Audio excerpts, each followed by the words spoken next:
executive don't sleep. If not, the whole thing will crumble. Your crumbling you see is that the head is sick. And when the head is sick, the body will be in trouble. That's our problem. How can 60% of our raw oil be stolen? And 50% of the refined one we have now imported also be stolen. Stolen on the field, stolen at the pump. In your coming election, which I don't believe in anyway, you know, my own understanding, because of my experience in politics, I am not just a pastor, I have been in the trenches, and I have a clear understanding of what is wrong with this country. Our next priority is not election. Our next priority is rearranging this country. This country must be rearranged. This country is a fraud. It's a lie. Nigeria is a lie. What is called Nigeria died in 1966 when the military shot the gun and suspended the constitution that brought us together. Nigeria was a negotiated country.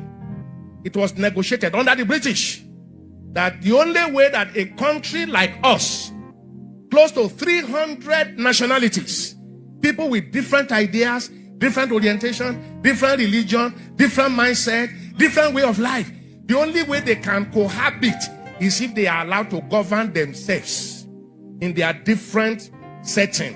And then at the upper point, come and have a weak center. Just like United States of America. New York and New Jersey are just like Lagos and Ogun State. Only a river separated them.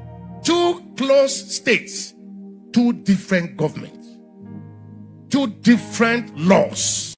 So you don't like their laws and their pay in New Jersey, you move to New York. You don't like New York, you go to Philadelphia.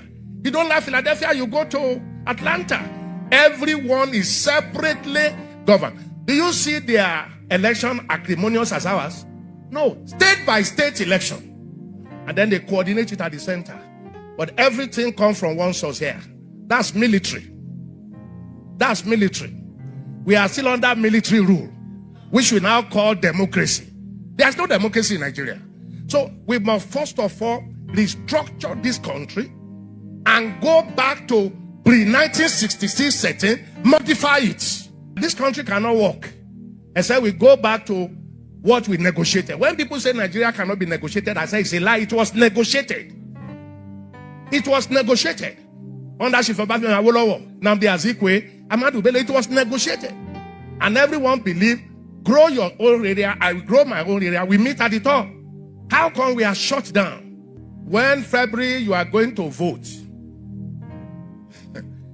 Because, you know, sometimes I look at Nigeria, I'm overshooting my time. I look at Nigeria, I just laugh. We behave like little kids. You know, little kids, when a little kid is playing with something, when he's playing with this, and you want to take it from him, you will show him the red. He drops this, he takes this. That's what we are doing. They just dangle something. Election, everybody has forgotten our problem. And 2023 will not be better. Even if they bring Joe Biden to this country, he cannot get it done. The structure is wrong. Psalm 11 verse 3. If the foundation is wrong, nothing else. Put one ethnic tribe over all the other tribes and kept them in bondage. Put them everywhere. Ruining everywhere. By the grace of God, God will rise up for this country. Fellow Nigerian, in search of excellence for Africa, my mission remains to create awareness, advance practical solutions, and transform mindsets via case studies. Together, let's midwife deliverance for our race, country, and continent. Please share this video. I am Dr. Israel Noyerem Davidson. Thank you. In 2001, US-led forces overthrew a Taliban-led Afghan government following the 9/11 attacks led by the Al-Qaeda leader Osama bin Laden. For the next 20 years, the US and allies enforced democratic ideals, built up Afghan security forces, and provided operational air cover. the Taliban continued to attack. Now, eventually, under President Trump, the U.S. promised to pull out if Taliban agreed to stop attacks and hosting terrorist groups. Today, the Taliban militants have declared Islamic Emirate of Afghanistan and overrun most of the country at lightning speed with little or no resistance from the 300,000 U.S. trained and heavily equipped Afghan forces. U.S. general could not believe an army could crumble at that rate. I did not, nor did anyone else, see a collapse of an army that size in 11 days. There'll be many postmortems on this topic, but right now is not that time. It is believed the Afghan soldiers, though diehards, had unquenchable allegiance to jihadist ideologies practiced by Taliban. There were Afghan soldiers by day, Taliban at heart, and Taliban at night. A situation some suggest currently exists in Nigeria too. So Afghanistan was simply handed over to the mullahs to govern based on their shared jihadist ideological leaning. The south and middle belt of Nigeria should wake up with urgency. The Afghan situation is cooking fast in Nigeria today. Afghanistan is number 1 on global terrorist list. Nigeria is number 3, second to Buhari double in Sudan and press him into service as Nigeria's president. What? The representative of the Jubril family, that is the supposed impostor, having discovered the gigantic swindle, suddenly showed up in Abuja the other day and demanded to be compensated with a power-sharing arrangement at the federal level in perpetuity, plus 50% of Nigerians' oil revenues for 10 years in the first instance. Now, that was on the back page of the Nations of Tuesday, 27th of November. That, and I quote, failing these, they would tell their story to the whole world. It further stated that the Nigerian authorities have entered into frantic negotiations with Jubri's family to head off what is sure to be the world's dirtiest and worst kept secret, he said. And he concluded by saying that Britain is mediating its end. So far, to my knowledge, no official statement has refuted this claim, which simply implies Nigeria may truly be up for sale.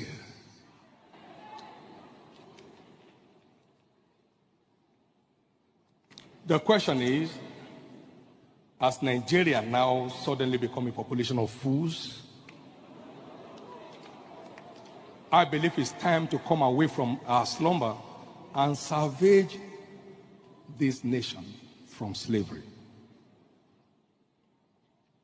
If this evil tide is not dealt with quickly and decisively, Nigeria may be about to be recolonized the second time, and this time by another African country.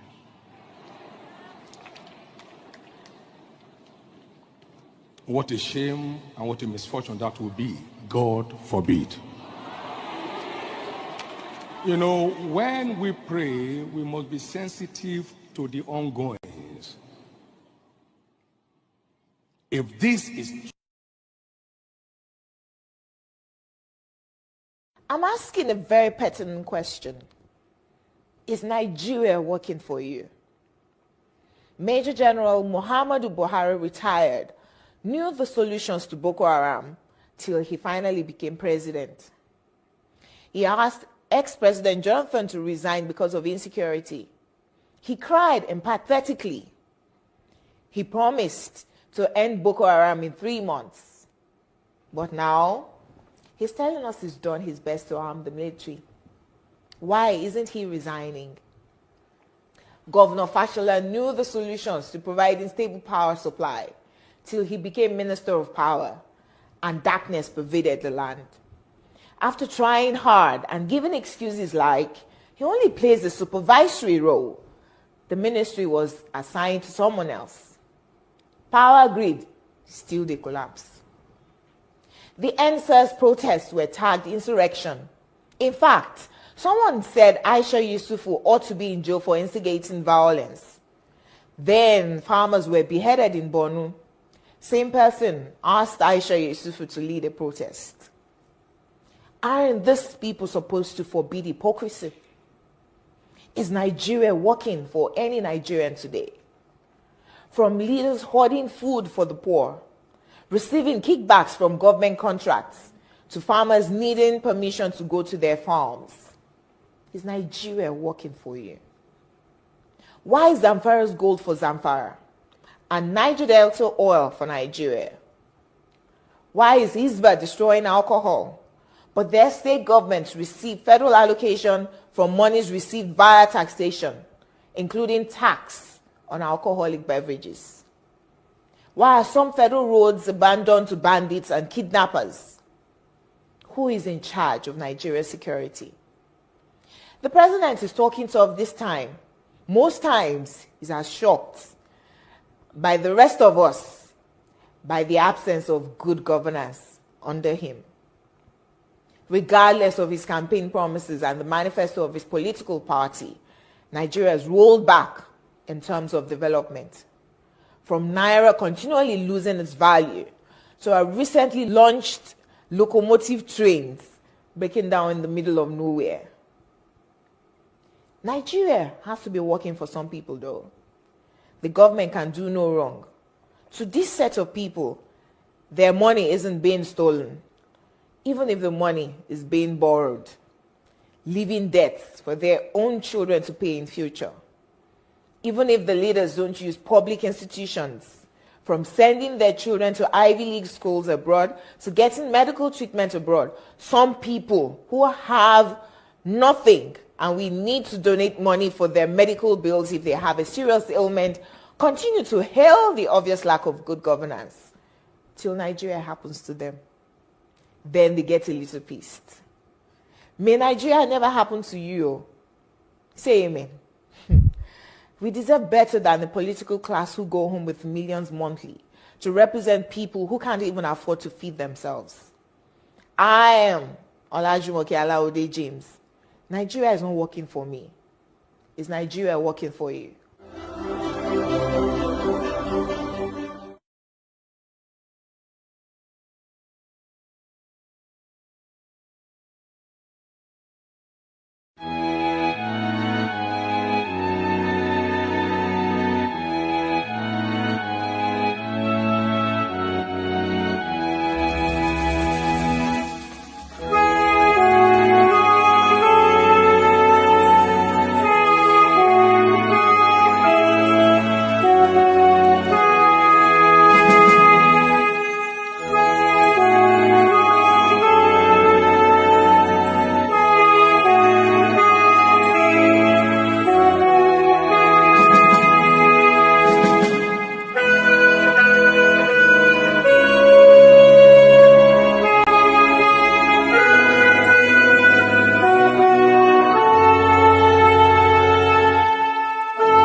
But there is one thing I want all of us to understand this very evening.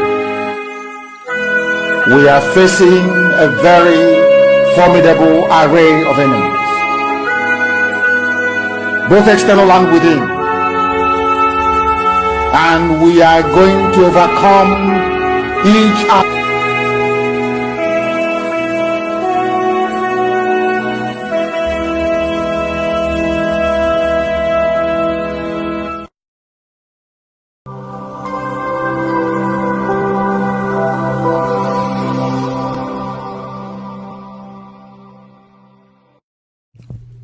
IPOB, one family. Biafrans all over the world. If we want safety and security for our people, then let's continue to support Eastern Security Network. All donations are welcome. No contribution is too small or too large. Do your part, knowing that freedom is in our hands and together we must all rise to the occasion. Go to our website to make your contribution, www.ipobinUSA.org/donate. And remember that freedom is not free, but together we restore it. Farm by farm, forest by forest, house by house, and street by street.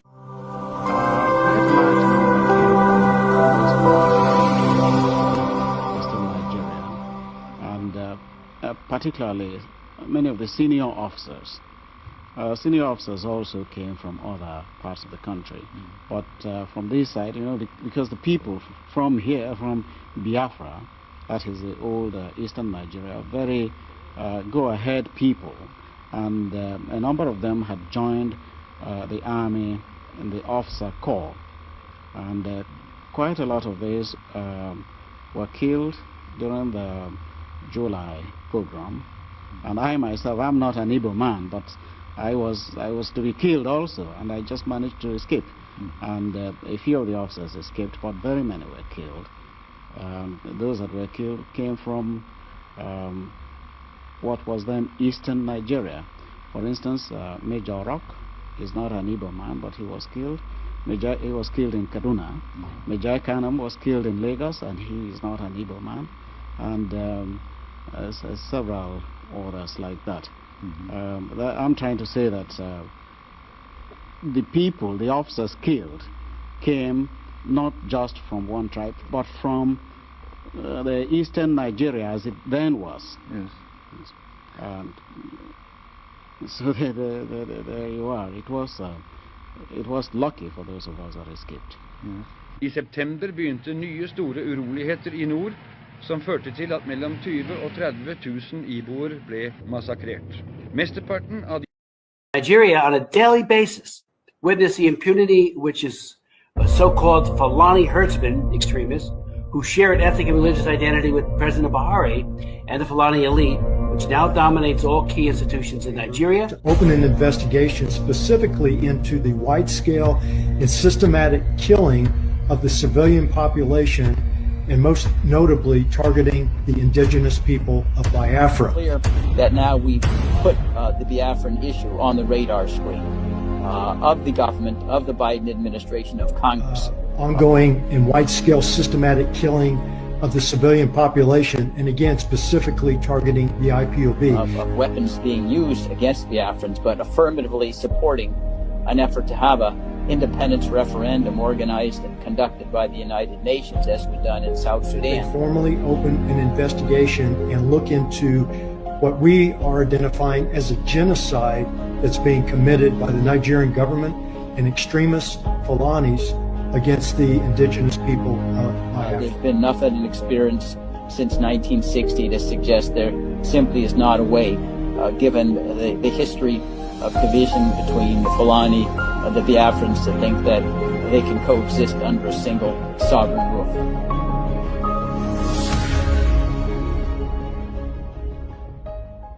You must go and listen to Simon Ekpa, who is doing a very fantastic job. Very great job that Simon Ekpa is doing. Very, very, absolutely fantastic job that he's doing. You must listen to him and share his videos accordingly. Very, very important. He is bringing a new dimension to this very awareness that we're making, and you must listen to him. Very, very important.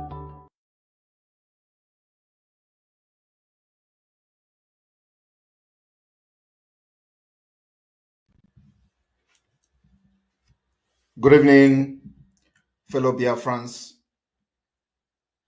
Good afternoon, good morning, depending on where you are watching from all over the world. This is live State of the Nation address by myself, Mazi Simon Ekpa, Mazi Nnamdi Kanu, disciple on Biafra liberation. By the special grace of God, the spokesperson for Biafra people, and you are watching live and direct on Enter Biafra Channel 1 and Channel 2, and then of course on all platforms, including on Voice of Biafra 97.5 FM in Biafra land. Today is the 30th of October 2022, very significant day in the history of Biafra.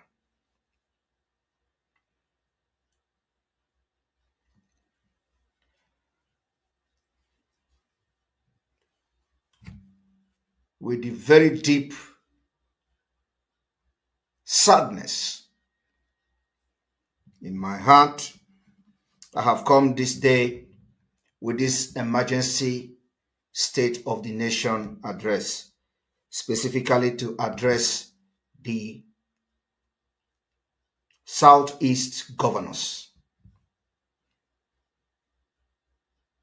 And of course, and those who told the part that the Southeast part of Biafra land governors have chosen today.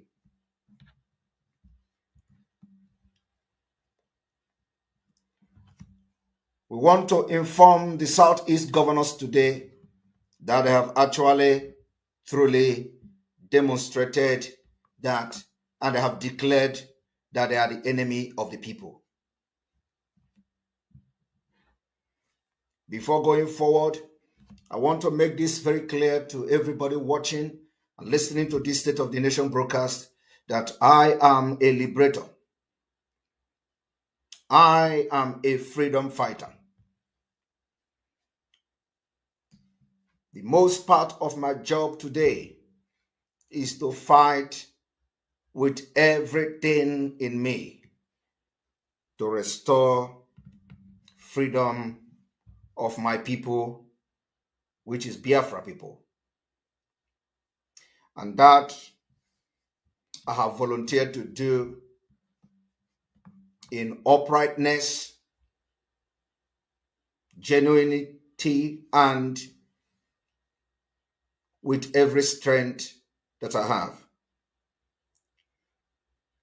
And this particular freedom fighting for Biafra, I will do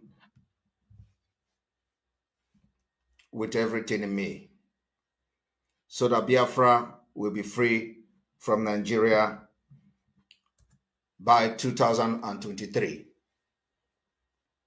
I want to reassure the Biafra people today that 2023 exit from Nigeria is a target of the Biafra people, and we are not going to miss this target of exiting Nigeria by 2023. It shows that we are focused and we have a target. Having said that, this evening, my fellow Biafrans, I want to reassure you again that nothing can crush the spirit of determined people. The war of aggression from the Nigeria terrorist state as that, can't stop Biafrans from breaking away in 2023. You know, sometimes they say, why are you people always making noise on social media? The noise making on social media is part of the modern freedom fighting. to create awareness to those who may not have the opportunity to know the details and the reason why Biafra must exit Nigeria. It may also be for their own good. So the noise making in social media and all that is completely part of it. And those who tell you that you make noise on social media, do not listen to them. They are only trying to demoralize you. The more they ask you not to make noise on social media, the more you should come often on social media to make noise about your freedom. Because they want to use intimidation and emotional blackmail to make you to stop making noise on social media. So this evening, I want to encourage Biafran people to go to social media and make noise. You must continue to make noise on social media until the last day that we are going to have a final declaration of Biafra and defend it. Your noise must not stop. Do not fall to the emotional blackmail of the enemy of Biafra.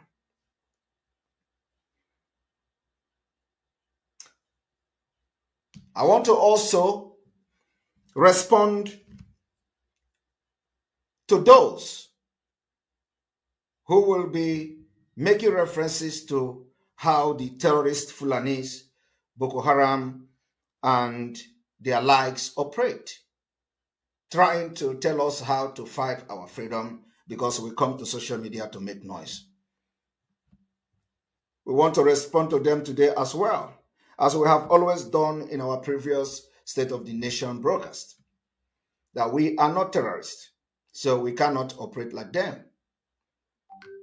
Today, our response is that fighting for freedom have to do with the right to govern ourselves and make decisions for our future as people.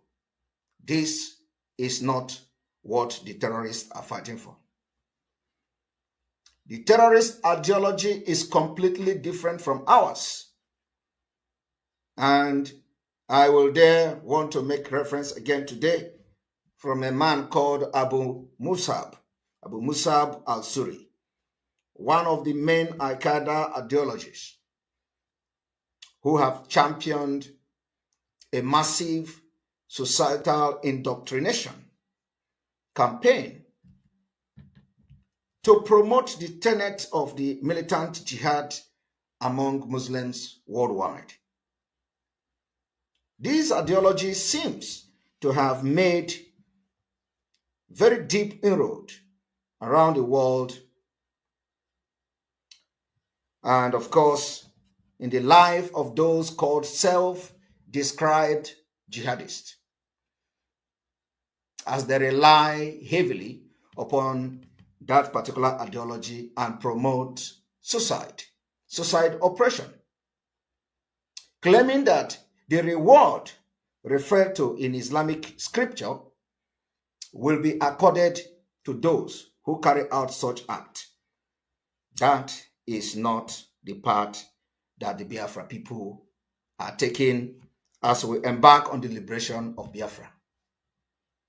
Suicide terrorists are seen not as cold-blooded killers, but as suicidal. And they see them as heroes in the eyes of many. This shift in value occurs slowly, very, very slowly. It occurs. And I want to tell you today that suicide terrorism first found acceptance in Palestine. This Palestine that the man who paraded himself as the president of Nigeria will always go to defend at the UN General Assembly. And of course, over time, it was increasingly utilized for fighting occupation for a place like in Chechnya, Kashmir, Afghanistan, Iraq, and of course, in different and other places around the world. I want to inform you people today that chillingly, there is also a minority endorsement of this abominable and atrocious act of suicide terrorism, even inside the United Kingdom. We have witnessed over the years the endorsement in some part of the United Kingdom, likewise the involvement of the female terrorists. They have also become increasingly more commonplace.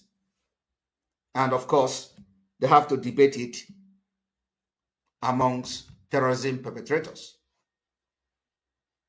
It has even extended to whether biological or radiological weapons are justifiable in fighting the militant jihad. It is very, very imperative for Biafrans, as a spokesperson of Biafra, for me to draw lines from this historic event. Al-Qaeda and its affiliates are expert in taking advantage of local conflict. These terrorists are very, very expert in taking advantage of the conflict, local conflict, and grievances, and adopting their ideology to local circumstances. And this is exactly what the Nigeria state is doing today. When the terrorists attack and kill our people in their villages, they take advantage of local conflict. They tell you it is herders, farmers, clashes. If the world can understand how the terrorists, Al-Qaeda, Boko Haram, and its affiliate take advantage of communal clashes, conflict, grievances between communities, and using it as an advantage to tell you herders, farmers, clashes, which has been the narrative for many years of conquest in Nigeria. That will tell you that Nigeria government is directly involved in the sponsoring of terrorism. Because the narrative they try to tell you is to use the advantage of the clashes between ethnic groups. And of course, this advantage they have used very well. But today, Biafra has destroyed that narrative. It is no longer sellable. The next question I want to ask: does the Southeast governors are aware that Nigeria has met all the characteristics? The Nigeria federal government, controlled by Fulani, has made all the characteristics of a government that sponsors terrorism, including sponsoring the conquest of their own people by the fact that they take advantage of grievances, local conflict, and adopting this ideology to local circumstances. If they don't know this before today, please inform them that Nigeria government, by inactions, have met every requirement to be tagged as a terrorist state.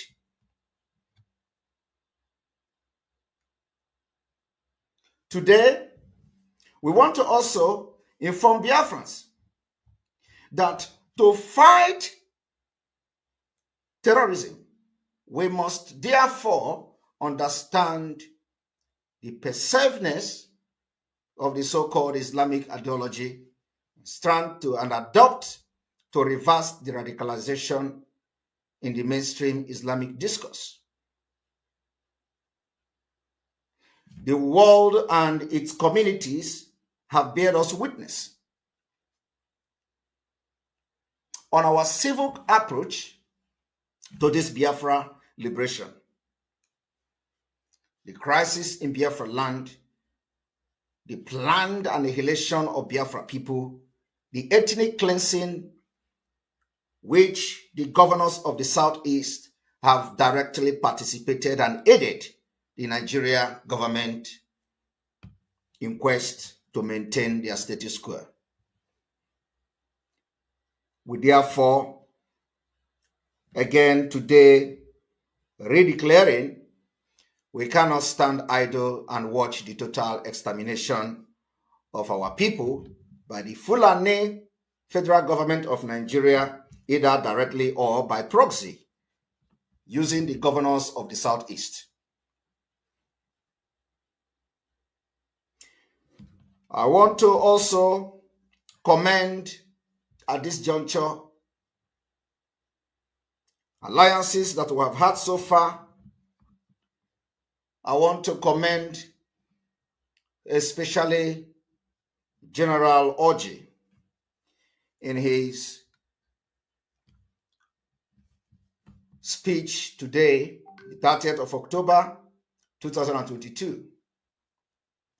I want to commend General Orji for not falling into the trap of the enemies. I want to commend him the way he dribbled the enemy. I want to tell General Orji that I watched him very well and very closely as he responded to questions from a Fulani journalist asking about alliances with Simon Ekpa. I want to make it very clear, nobody goes into alliance with Simon Ekpa as a person, as an individual. What we have tried to do and what we have done is to prove the enemies wrong, that the Biafra liberation and the Biafra restoration is not a place that divide and rule will work again. We have defeated them. We want to inform them that now we can walk in unity. We want to inform the Fulani cabals and the Southeast governors that the days of the divide and conquer is over.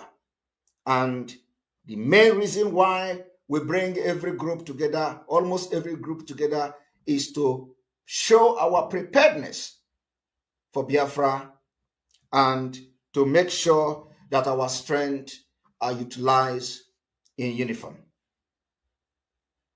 So General Orji, the way you responded to the question of the journalist, I do not know whether that is a journalist or that is somebody from somewhere, I do not know. But the questions he persistently asked about Simon Ekpa giving you money and making promises and all that, I want to commend you for you defeated the enemy, and our alliances or collaboration or whatever you see fit how to address it is still very intact.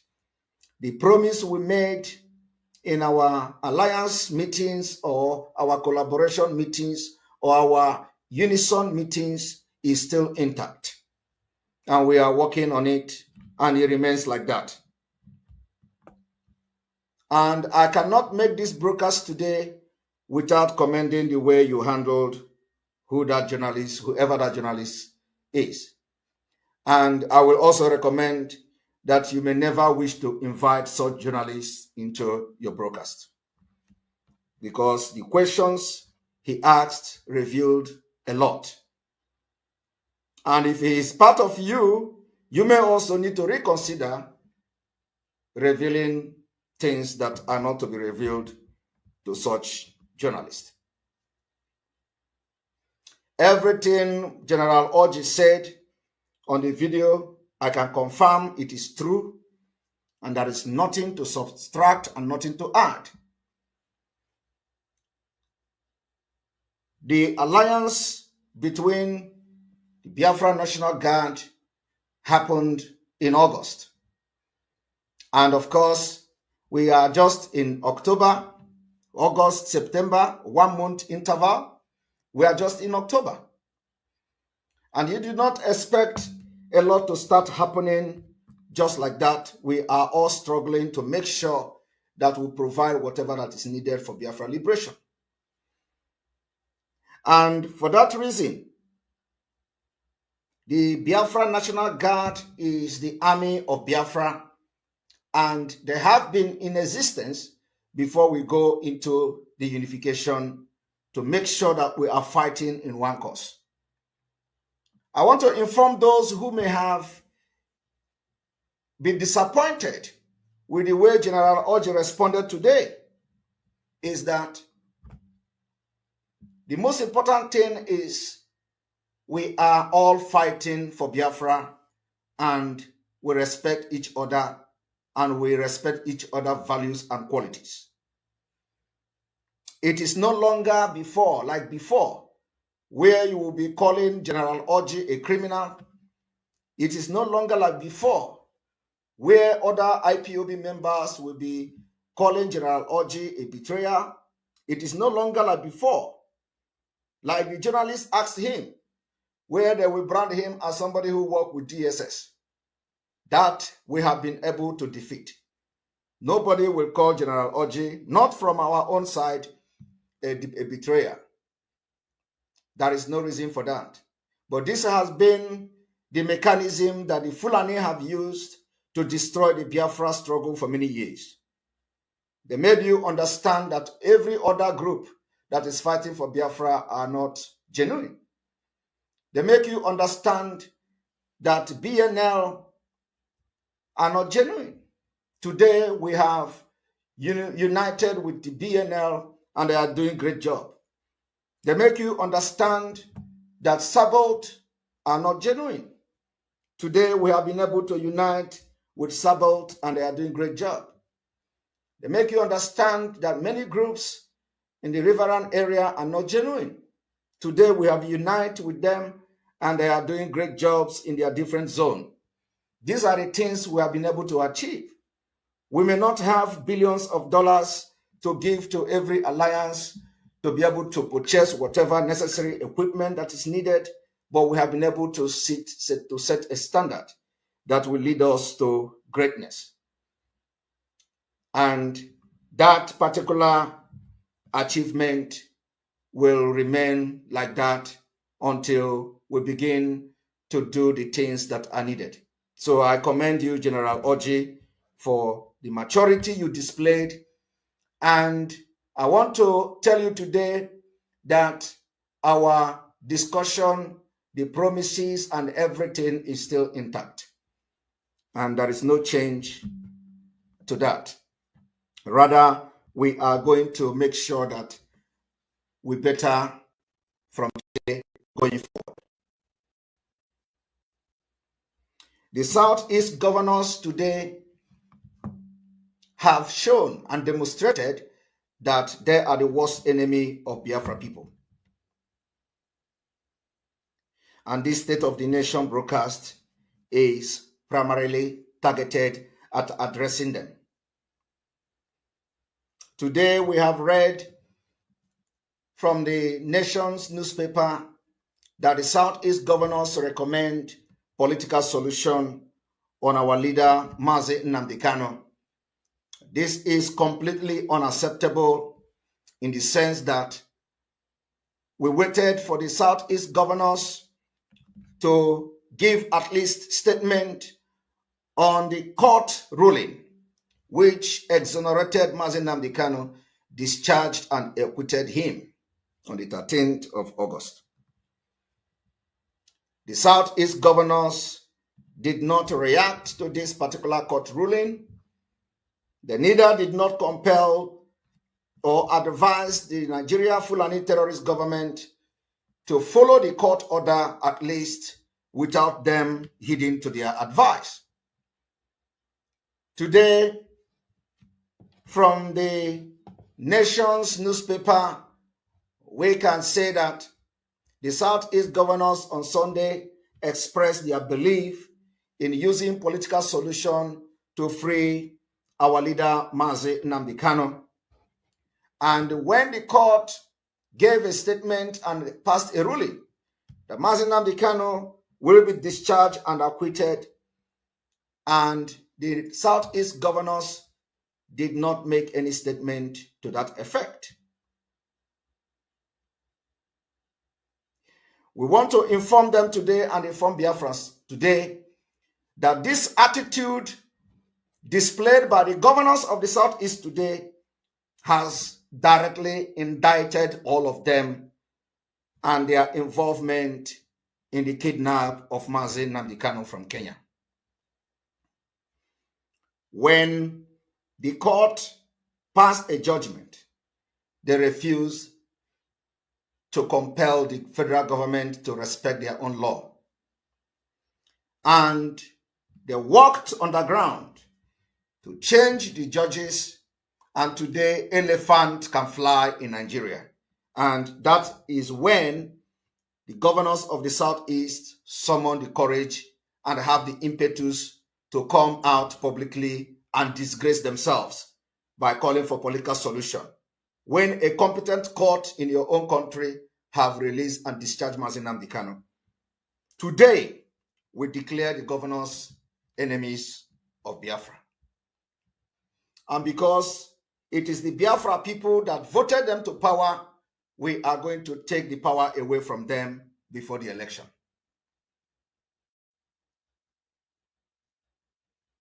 Our period of mercy has elapsed.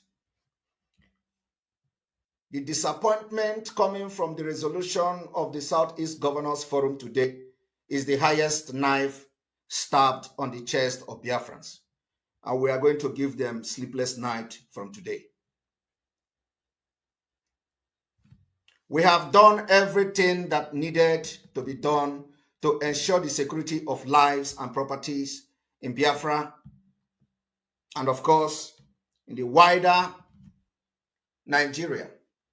But today, the governors of the Southeast part of Biafra collaborating with our enemies, and they could not even voice out in defense of their own court that the federal government of Nigeria, controlled by terrorists, cannot obey their own court order only when they have done the kangaroo judgment and the elephant can fly, and now elephant is flying.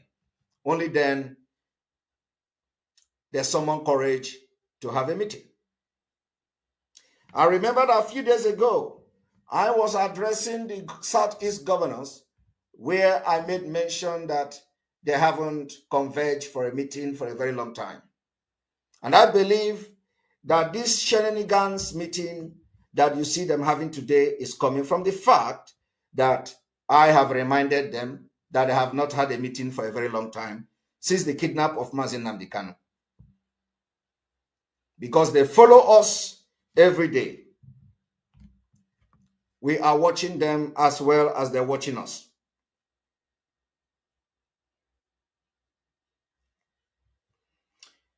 After they have demonstrated they have no remorse about the direct involvement of the waste of life and destruction of property by the invaders, Fulani terrorists, and the Nigeria government in army uniform and the DSS uniform. Since the Nigeria government has chosen the invaders and terrorists from the northeast part of Africa over their own said citizens, we have no option but to defend our land with everything we have. I want to also make this declaration here that everything General Orji said today, we the Biafra people endorse it. Every declaration that is coming from General Orji today on Biafra restoration and declaration, we endorse it, as it is the same goal that we have and it is the same thing we are doing. We endorse it, and we are going to endorse it again and again and again. In addition to the declaration of General Orji,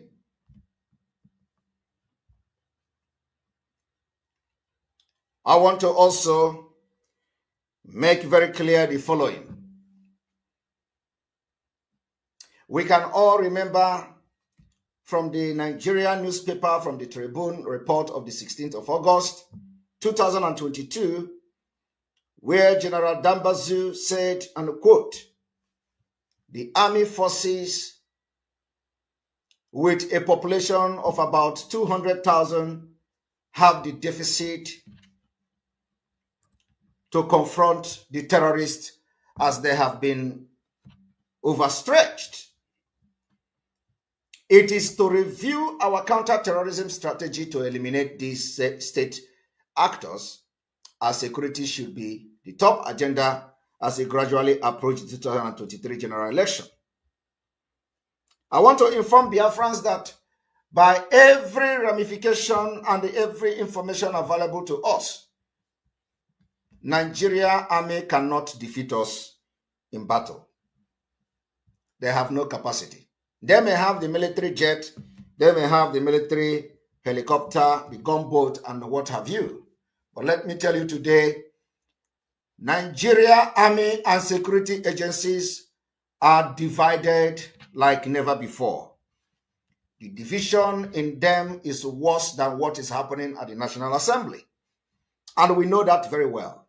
Apart from the division, every single person that is from the southern part and the middle belt of Nigeria serving in Nigeria army today are all doing that and waiting for the time the whistle will blow.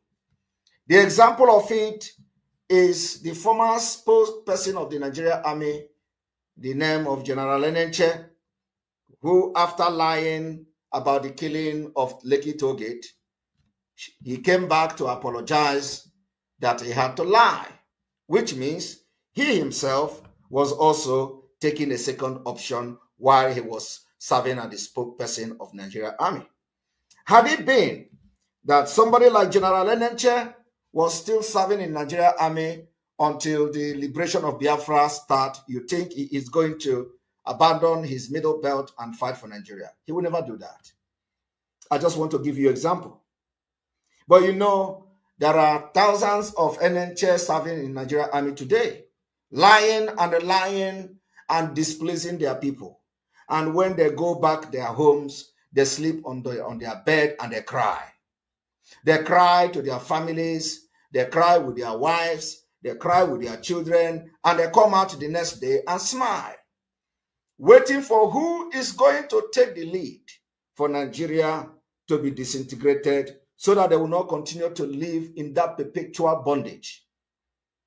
General Enenche haven't come publicly to make expose how he lied. You can understand the level of cry. He has cried in his bedroom with his wife and children. He must have been crying every day, waiting for when this crying is going to end. But look at him. Today he is like a free man. He is like a bird released from the cage.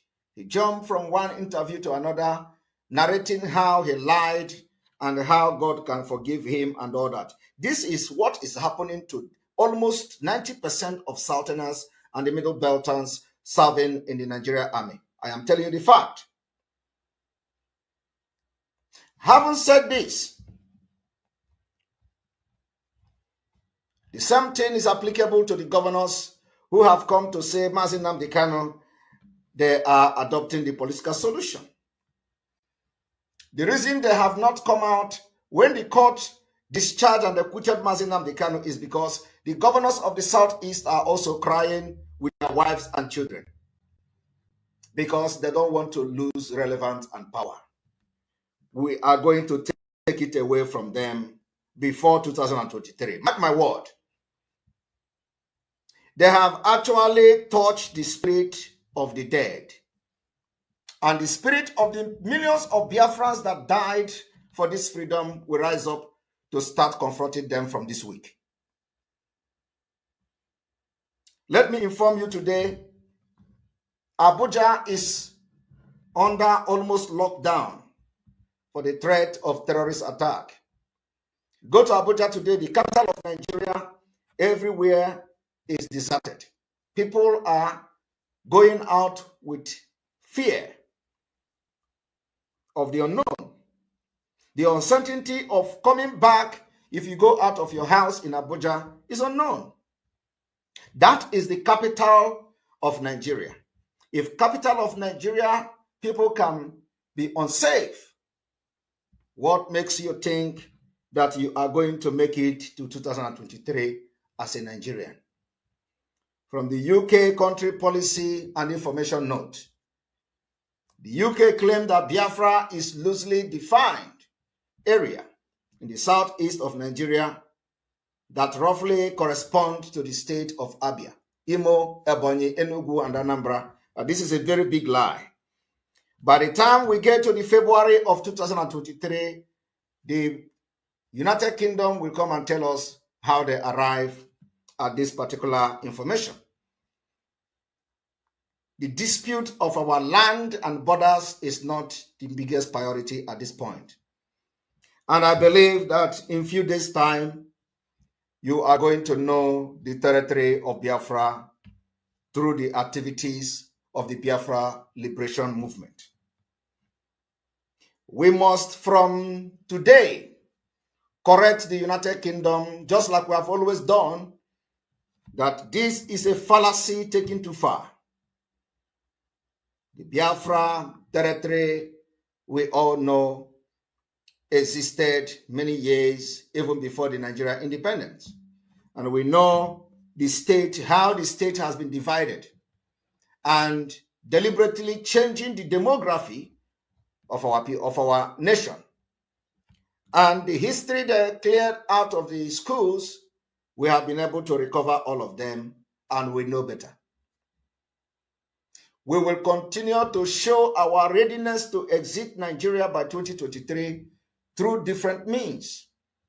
The recent political event in Nigeria have further widened the debate on the inevitability of the sovereign state and sovereign nation of Biafra, and of course, the break up of Nigeria so that many nations in Nigeria will emerge by 2023. Those who are coward can decide to stay with the Fulani terrorists, and they will continue to terrorize them.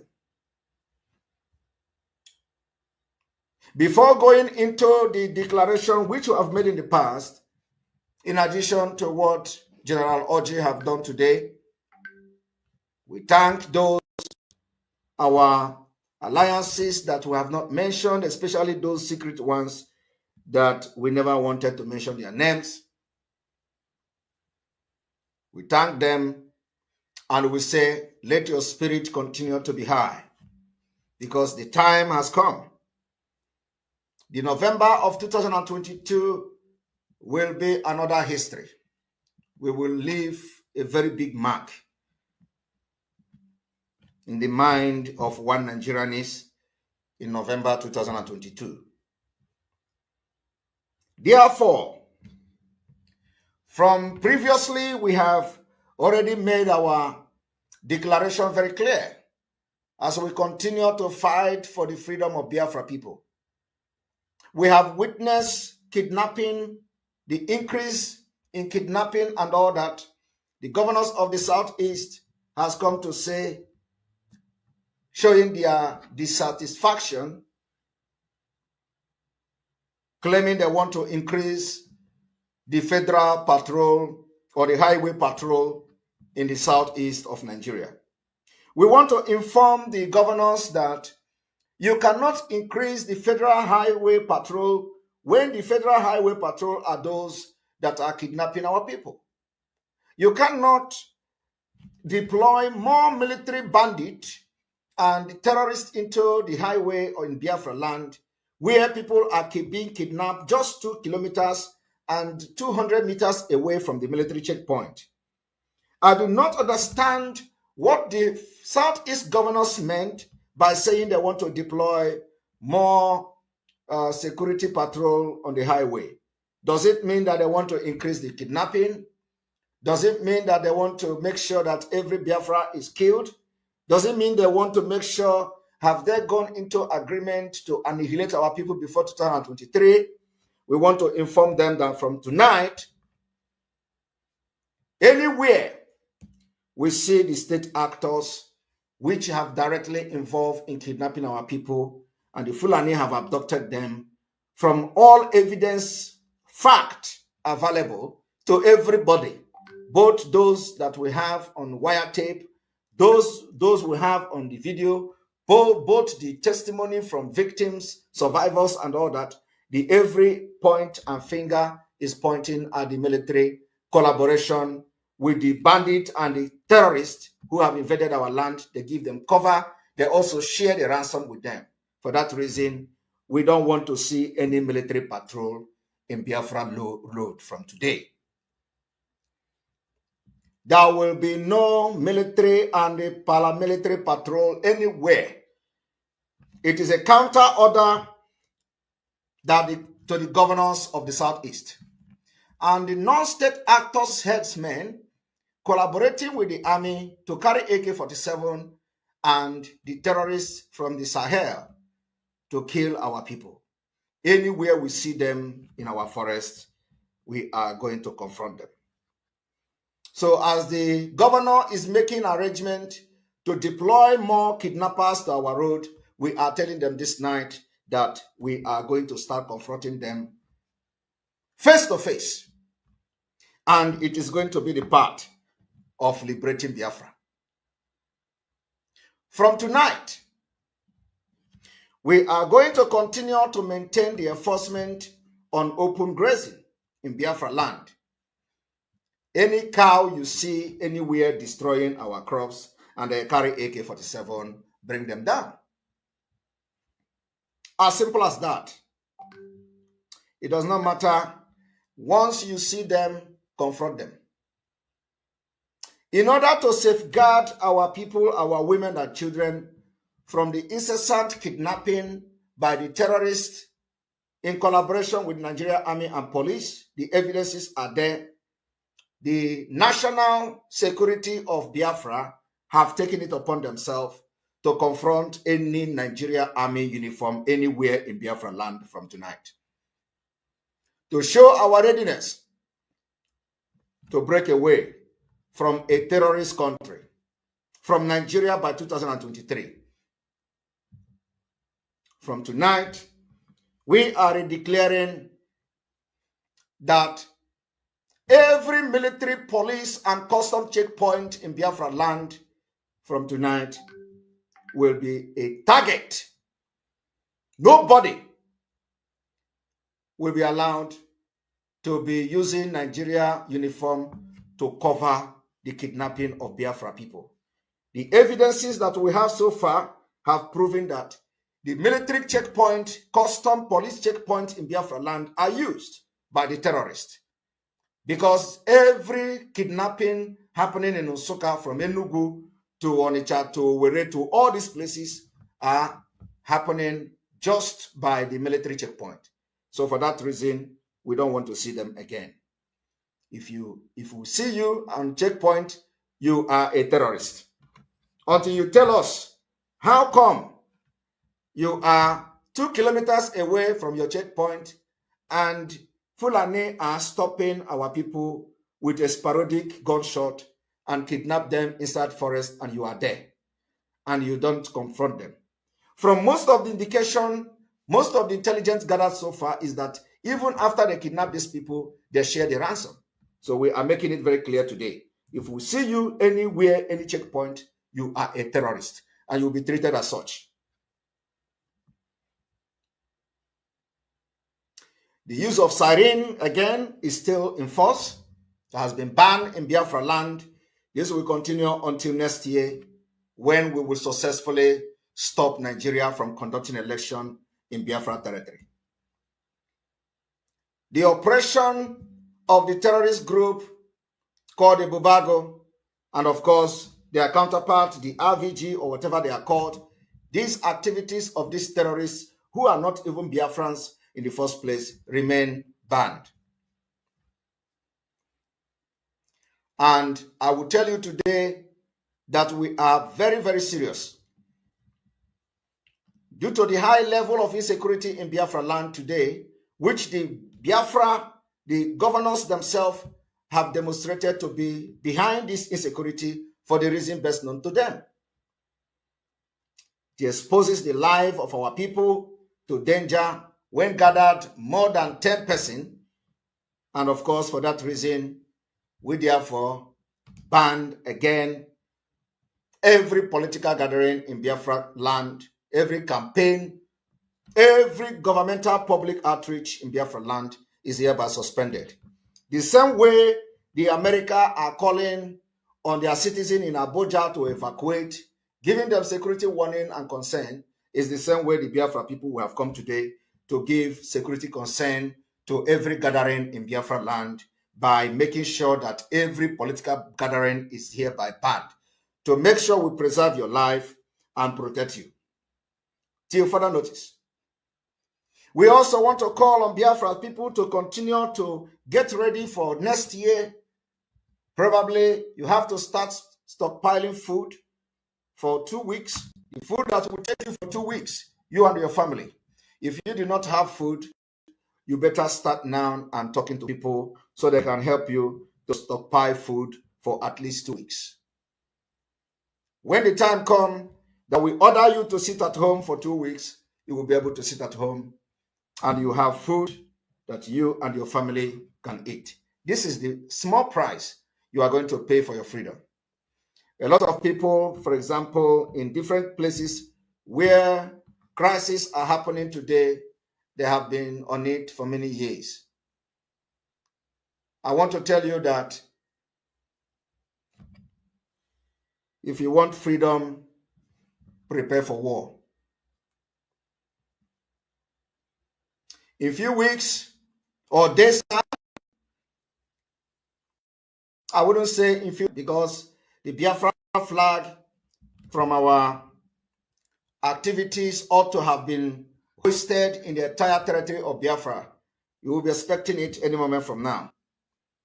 And when that happens, we are going to have again the State of the Nation address to address you and continue to show you step by step on what we are going to do to get Biafra.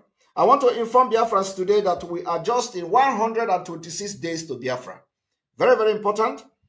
Why people are mocking us for having a countdown on Biafra, we are very, very focused. Finally, I want to inform all of you that those who say we are not going to sleep, they must be ready to stay awake. I want to commend the commanders of the Eastern Security Network in the entire Biafra land. I want to say thank you for the job well done in making sure, even with all the attack you receive from left and right, we have been able to curtail the activities of the Fulani terrorists, and they're now focused on kidnapping on the road with the Nigeria, in the collaboration of the Nigerian Army and Police. I can tell you today that we have been able to defeat them in our various farms and the villages and those places where the military have showed their power and the strength. They are now cutting our people with knives and machete.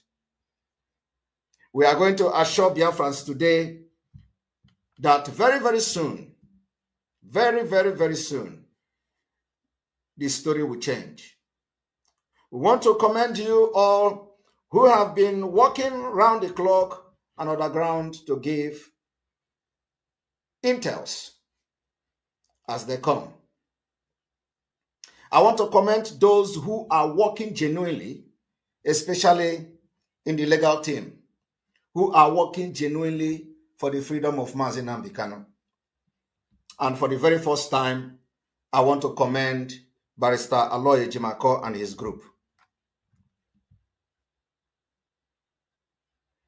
The more days and the more weeks, the more we go forward in this struggle, the more many things are opening up.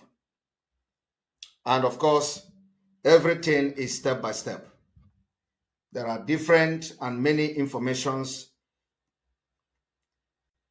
that we continue to work on.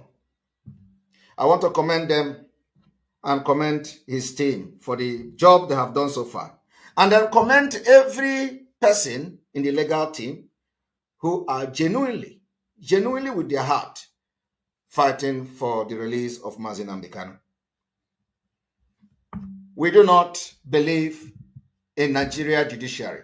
The Nigeria judiciary is dead. And for those who mocked us when we say the Nigeria judiciary is dead, I hope you can mock us again.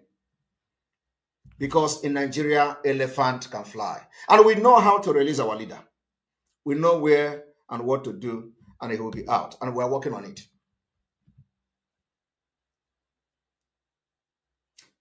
From here, I will say, may God bless the Republic of Biafra. May God bless the Biafra government in exile and the entire cabinet. And I continue to promise Biafrans that in a matter of days, the Biafra government in exile and their cabinet will be addressing Biafra. I apologize that this particular address has taken a little bit while, but believe me, they are not idle. The Biafra government in exile is now issuing the letters to all Biafrans around the world free of charge. And this service they have been doing since we activated the Biafra government in exile. And we are working very, very hard to make sure that every mechanism is being put in place. I thank Umuada of Biafra, being led by Honorable Charles Azuka Nwankwo, for their job. I want to thank the elders. I want to thank those, our spiritual leaders, our spiritual elders, our kings and ezes, chiefs, who are working very, very hard secretly. And I want to thank those who are committed financially in this liberation of Biafra. And I want to thank those who may change their mind today to join us to see that whatever that is needed for this liberation, that we have it ahead of time. We do not have time, and 126 days. So many people will be waiting to see how they are going to do it. But what you don't know is that the God of Biafra will always position the people that will do the right thing at the right time. We will continue to pray for our people back home. We will continue to pray for vulnerable women. We will continue to pray for those who have been affected by the flood that was deliberated or deliberately done to our people to make sure they weaken their zeal. We will continue to pray for the victim of the flood that is ravaging the southeast, and of course, the other part of Biafra land. Our prayers are with you. And we'll continue to pray for the family of our leader and our leader himself. And we are hoping that one day, before this year ends, we are going to celebrate, and we have the cause to celebrate. If we do not celebrate this year, we are going to celebrate next year. We must keep the hope alive, and I call on all Biafrans to stay very strong. We are winning this war, and there is no two ways about it. We must be very strong. We must maintain our mental toughness. We must stand by the truth. We must be upright at all times and make sure that we don't lie against anybody. The time for propaganda and lies is over. If you have engaged yourself in lying against your brother before, you desist from it now, because Biafra is real. If you do not see it coming, you are going to see it coming in November 2022. From here, from me, I say good evening. Quite a large number came from this part of the country, what used to be eastern Nigeria, and particularly many of the senior officers. Senior officers also came from other parts of the country, but from this side, because the people from here, from Biafra, that is the old eastern Nigeria, are very go-ahead people, and a number of them had joined the army in the officer corps, and quite a lot of these were killed during the July pogrom. And I myself, I'm not an Igbo man, but I was to be killed also, and I just managed to escape. And a few of the officers escaped, but very many were killed. Those that were killed came from what was then eastern Nigeria. For instance, Major Rock is not an Igbo man, but he was killed. He was killed in Kaduna. Major Kanam was killed in Lagos, and he is not an Igbo man. And several others like that. I'm trying to say that the people, the officers killed, came not just from one tribe, but from the eastern Nigeria as it then was. Yes. And so there you are. It was lucky for those of us that escaped. I september begynte nye store uroligheter I nord som før. And then also, may I inform Biafrans that tomorrow, being the 31st day of October 2022, is still our sit at home. The sit at home, I do not need to announce it differently because the sit at home, our leader is not out yet. So the sit at home continues every Monday. And we are going to wait when a new sit at home order will be announced. Tomorrow, we continue to lock Biafra down.